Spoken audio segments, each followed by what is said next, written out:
Good morning, everybody. My name is Gabby. We are here with Betty.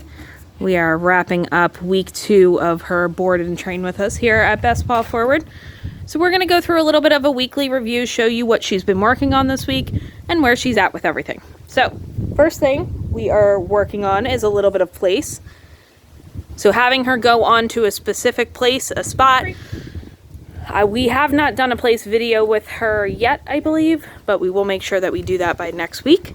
So we're going to show you a little bit of how to start this out. Now we are outside, so this is a little bit more challenging than normal. Normally we have her inside working on this, but she is able to go on to that place. Do you have a lure, Victoria? Is that okay? So we have a lure that time. She's able to be lured onto that place, go into that sit. Now in the beginning, we're just working quick reps. As she starts to get better with this, we're going to start to lengthen the amount of time she's in that sit or that down. When you're starting out, all we're looking for her is for her to go on to that place. So in the beginning, when you're starting out, it might have to be just 2 paws that you're looking for. Once she's doing well with that, then you're going to move up to 4 paws on place. Good.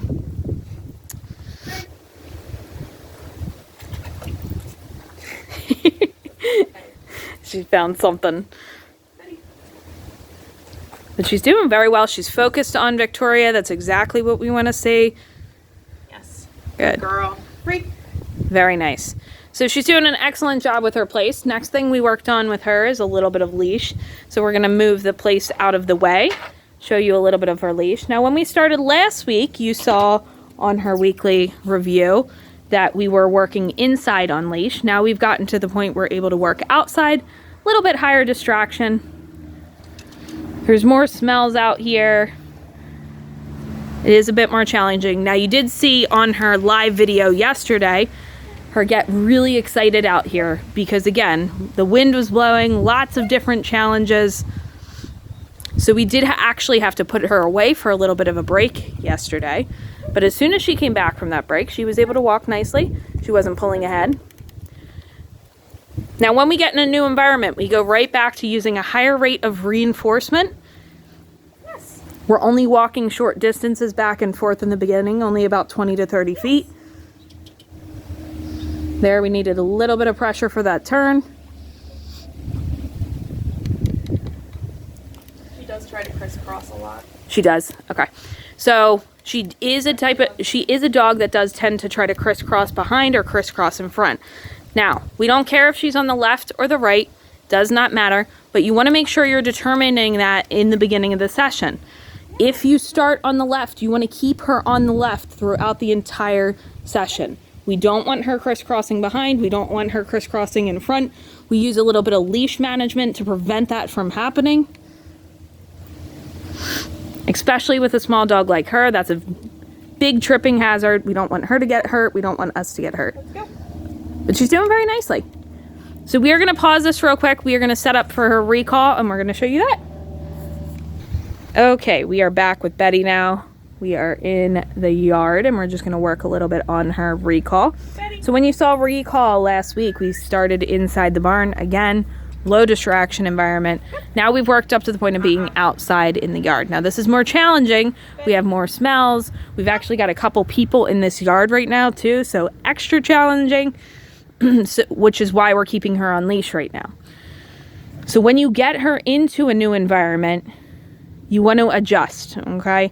So it's more challenging, so we're going to keep that leash on, make sure we're getting success. And then once she gets better with it, then we can start to take that leash off and do that recall. So here she's a little distracted. You can see she's not focused. We're going to walk her away.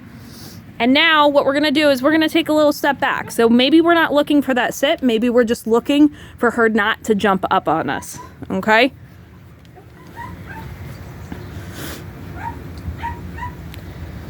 Betty. Come. Uh-huh.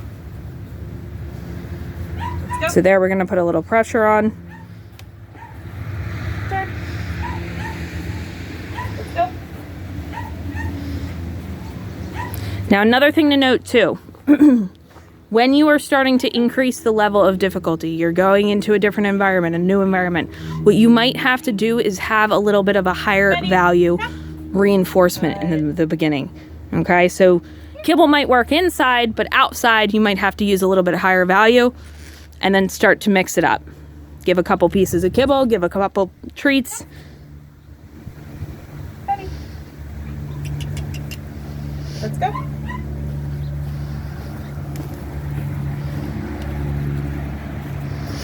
So what we're gonna do right here is we're gonna pause real quick. I'm gonna grab a little bit higher value reward and see if we can get her to come back.